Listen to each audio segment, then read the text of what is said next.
तो क्या कुछ मांगे मुख्य बिलासपुर लोकसभा क्षेत्र में लोगों की है? संसद में उन्होंने किसी विषय पे कोई बात नहीं की। ट्रेनें रद्द होती गई, कुछ नहीं कहा। यहाँ किसानों के समर्थन मूल्य की बात रही, किसी ने कुछ नहीं कहा। युवाओं के रोज़गार की बात रही, किसी ने कुछ नहीं कहा।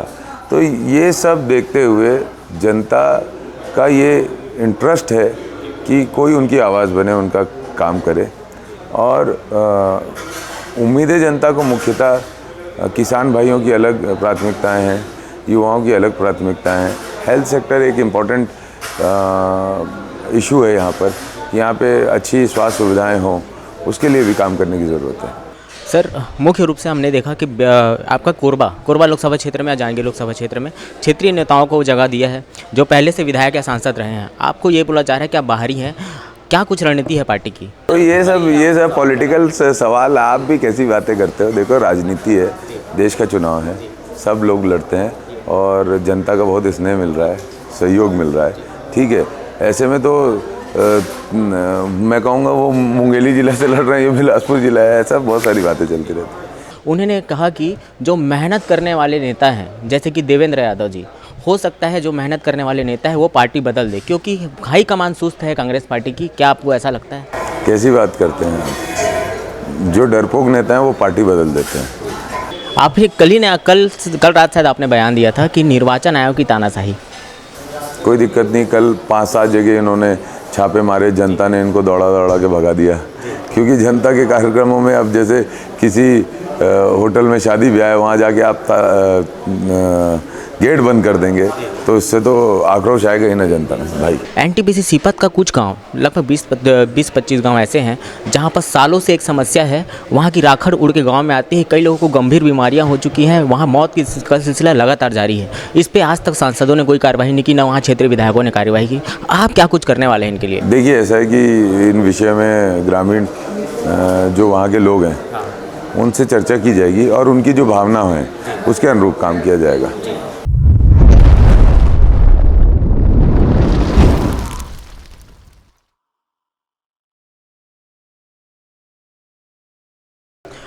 लोकसभा चुनाव सामने हैं, ऐसे में हम छत्तीसगढ़ के अलग अलग क्षेत्रों में जा रहे हैं, मंत्री विधायक और नए प्रत्याशियों से मिला रहे हैं। इसी कड़ी में आज हमारी मौजूदगी है बिलासपुर लोकसभा क्षेत्र में।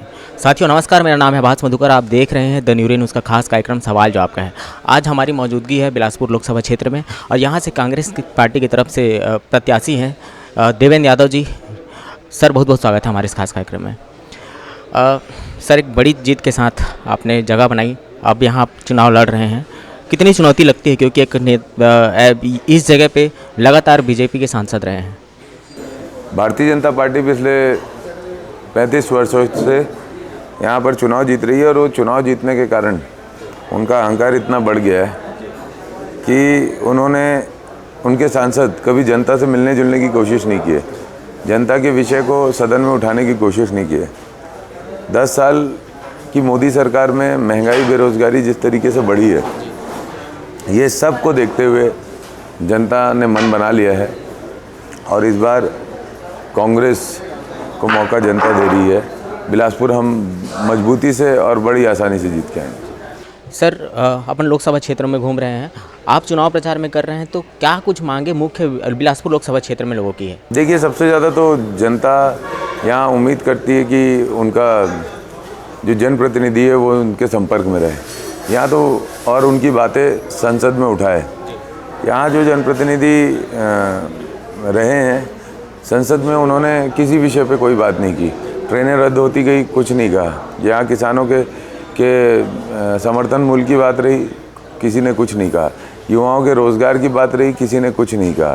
तो ये सब देखते हुए जनता का ये इंटरेस्ट है कि कोई उनकी आवाज़ बने, उनका काम करे। और उम्मीद है जनता को मुख्यतः किसान भाइयों की अलग प्राथमिकताएं हैं, युवाओं की अलग प्राथमिकताएं हैं। हेल्थ सेक्टर एक इम्पॉर्टेंट इशू है यहाँ पे अच्छी स्वास्थ्य सुविधाएं हों, उसके लिए भी काम करने की ज़रूरत है। सर, मुख्य रूप से हमने देखा कि आपका कोरबा लोकसभा क्षेत्र में या जांजगीर लोकसभा क्षेत्र में क्षेत्रीय नेताओं को जगह दिया है जो पहले से विधायक या सांसद रहे हैं। आपको ये बोला जा रहा है कि आप बाहरी हैं, क्या कुछ रणनीति है पार्टी की? तो ये सब पॉलिटिकल सवाल, आप भी कैसी बातें करते हो। देखो, राजनीति है, देश का चुनाव है, सब लोग लड़ते हैं और जनता का बहुत स्नेह मिल रहा है, सहयोग मिल रहा है। ठीक है, ऐसे में तो मैं कहूँगा वो मुंगेली ज़िला से लड़ रहे हैं, ये बिलासपुर ज़िला है, ऐसा बहुत सारी बातें चलती रहती हैं, कुछ दम नहीं है। जी, विधानसभा चुनाव में हमने देखा आप मुख्य रूप से यूथ को लेकर चलते हैं, आपने बड़ी जीत हासिल की। यहाँ क्या कुछ युवाओं में प्रतिक्रिया आ रही है? युवाओं का सहयोग मिल रहा है, युवाओं के माध्यम से ये चुनाव मजबूती से खड़ा हो रहा है, बुज़ुर्गों का आशीर्वाद मिल रहा है। हम हर वर्ग के साथ संवाद और उनके साथ मिलकर उनकी भावना के आधार पर काम करने में सक्षम है और सभी लोगों का प्रेम, विश्वास, आशीर्वाद साथ में। सर हम पूरा छत्तीसगढ़ घूम रहे हैं लोकसभा चुनाव यात्रा में। हमने सरगुजा लोकसभा क्षेत्र हम जब दौरा कर रहे थे तो चिंतामणि महाराज का हमने इंटरव्यू लिया। उन्होंने अभी अभी पार्टी परिवर्तन किया है। उन्होंने कहा कि जो मेहनत करने वाले नेता हैं जैसे कि देवेंद्र यादव जी, हो सकता है जो मेहनत करने वाले नेता है वो पार्टी बदल दे क्योंकि हाई कमान सुस्त है कांग्रेस पार्टी की। क्या आपको ऐसा लगता है? कैसी बात करते हैं आप? जो डरपोक नेता हैं वो पार्टी बदल देते हैं, ठीक है, और जो मेहनत करना जानते हैं वो अपने जगह पे खड़े होकर अपने योजनाओं को या अपनी इच्छाओं की या अपनी वैचारिक लड़ाई की पूर्ति कर सकते हैं। देखो, बदलता वो है जो डरता है, जो निडर है वो क्यों बदलेगा? जिसको अपने बात पे, अपनी विचारधारा पे, अपने कार्यप्रणाली पे विश्वास है वो क्यों इधर उधर जाएगा? सर निर्वाचन आयोग कार्यवाही कर रही है, अभी पांडे जी के ऊपर कार्रवाई हुई, आपके ऊपर भी कार्रवाई की बात हुई, क्या कुछ मामला सामने है? ये तो डर है इनका। चुनाव में मैदानी लड़ाई नहीं लड़ पाते तो सब अपने जितनी संस्थाएं हैं उसको यूज़ करते हैं अपने पॉलिटिकल विंग जैसा। आप ही कल रात शायद आपने बयान दिया था कि निर्वाचन आयोग की तानाशाही। कोई दिक्कत नहीं, कल 5-7 जगह इन्होंने छापे मारे, जनता ने इनको दौड़ा दौड़ा के भगा दिया। क्योंकि जनता के कार्यक्रमों में अब जैसे किसी होटल में शादी ब्याह है, वहाँ जाके आप गेट बंद कर देंगे तो इससे तो आक्रोश आएगा ही ना जनता में भाई। सर हम लोकसभा क्षेत्र में घूम रहे हैं, बिलासपुर लोकसभा क्षेत्र में एनटीपीसी सीपत का कुछ गांव, लगभग 20-25 गांव ऐसे हैं जहां पर सालों से एक समस्या है। वहां की राखड़ उड़ के गांव में आती है, कई लोगों को गंभीर बीमारियां हो चुकी हैं, वहां मौत का सिलसिला लगातार जारी है। इस पर आज तक सांसदों ने कोई कार्रवाई नहीं की, ना वहाँ क्षेत्रीय विधायकों ने कार्रवाई की। आप क्या कुछ करने वाले हैं इनके लिए? देखिए, ऐसा है कि इन विषय में ग्रामीण जो वहाँ के लोग हैं उनसे चर्चा की जाएगी और उनकी जो भावना है उसके अनुरूप काम किया जाएगा। सर क्या कुछ रोड मैप है 5 साल के लिए? देखिए, बिलासपुर में तो मेनली कम्युनिकेशन गैप ख़त्म करना है। कम्युनिकेशन गैप ख़त्म होगा जनता और जनप्रतिनिधि के बीच का, तो उसके बाद अपने आप सारी चीज़ों के सॉल्यूशंस आने लग जाएंगे। यहाँ युवाओं के लिए इंफ्रास्ट्रक्चर, हेल्थ सेक्टर, ठीक है, किसानों के लिए कि ताकि उनकी जो उपज है वो और बेहतर हो सके, सभी चीज़ों पे काम करने की आवश्यकता है और सभी चीज़ों को पुश करने की आवश्यकता है। खुशी की ये बात है, जनता बहुत जागरूक है, लोग बहुत अच्छे हैं, सबका सहयोग मिलता है और अच्छा संवाद हमारा स्थापित हो गया। हम एक सवाल सारे कांग्रेस विधायकों से कर रहे हैं, खासकर उनको जो मेहनत कर रहे हैं।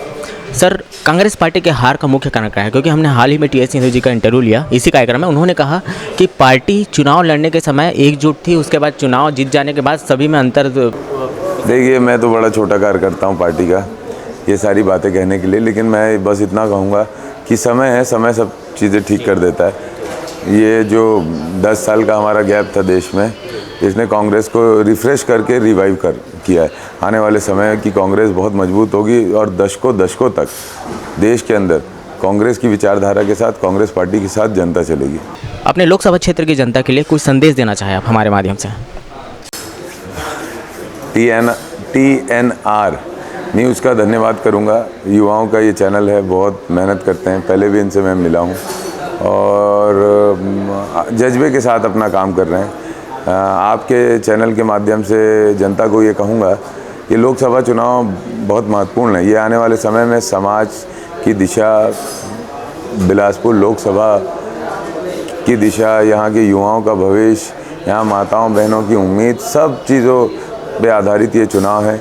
इस बार पूरी जिम्मेदारी से सोच समझ के आप ऐसा नेतृत्व चुने जो आपके लिए चुनाव के बाद भी आपकी लड़ाई लड़ सके, आपकी रक्षा के लिए काम कर सके, आपके जो परिवार के जीवन है उसको आगे बढ़ाने के लिए उसकी भूमिका हो और आप सबसे मिलता जुलता रहे। मेरा ये निवेदन है, इस बार मुझे देवेंद्र यादव को मौका दीजिए, मैं ईमानदारी से काम करूंगा, लगन से काम करूंगा, आप सबके बीच में सक्रिय रहूंगा। और 35 साल हम एक दल को दे सकते हैं, तो आपके माध्यम से निवेदन करना चाहता हूं, एक मौका मुझे दे दीजिए, मैं ईमानदारी से काम करूँगा। हमारे साथ मौजूद थे देवेंद्र यादव जी। ऐसे ही कद्दावर नेताओं को आपके सामने लाते रहेंगे। तब तक के लिए नमस्कार।